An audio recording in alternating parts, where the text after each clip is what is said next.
Magandang hapon mga katropa kong nagmamanok. Dito naman tayo sa daily routine sa hapon.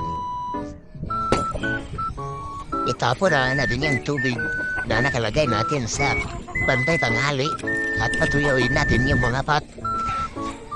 Pero pag matuyo na, magpapakain na tayo.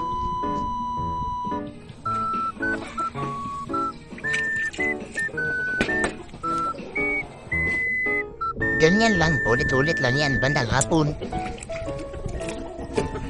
Araw-araw yung amin gagawin para laging malinis yung pot namin. Yan, natapos na rin namin na tinapon yung tubig.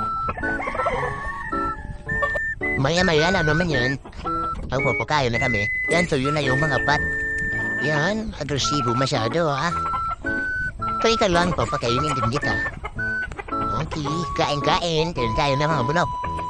Yan yung mga WBC namin ilalaban namin yung darating na stag season sa yung Matina.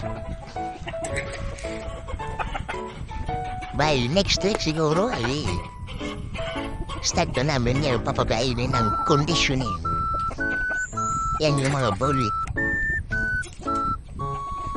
Kailangan kain.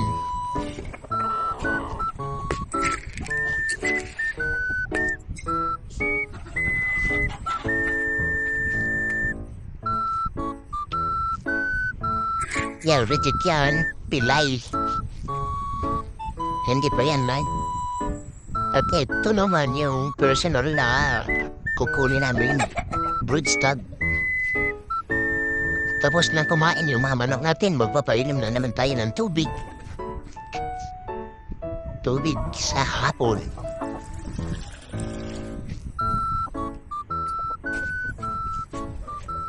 Isa-isahin talaga natin yan papainom ng tubig para parang tao lang din yan. Alagayan natin yung maayos.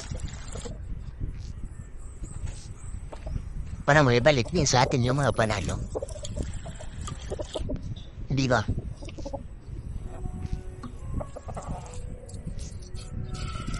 At pagkatapos naman natin yan, papainom yan lahat.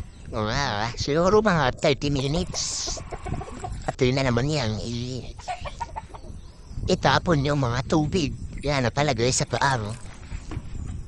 Kaya para hindi po inom nila yan sa inaumagahan. Kasi hindi natin alam kung may mga palaka dyan na maliligo pag tuwing gabi. Para stay healthy lang yung mga alaga natin. At ayun, natapos na rin yung pag tapon natin ang tubig, lalagay natin yan sa gilid ng tipi. At bukas na naman yan ng umaga, ilalagay na natin para lagyan ng pagkain. Yan, tapos na lahat. Thank you for watching, guys. Like and share sa Facebook para mamimigay tayo ng mga materials soon. Pero hindi pa ngayon. Pag marami na tayo mga pwedeng. Thank you, guys. Happy watching.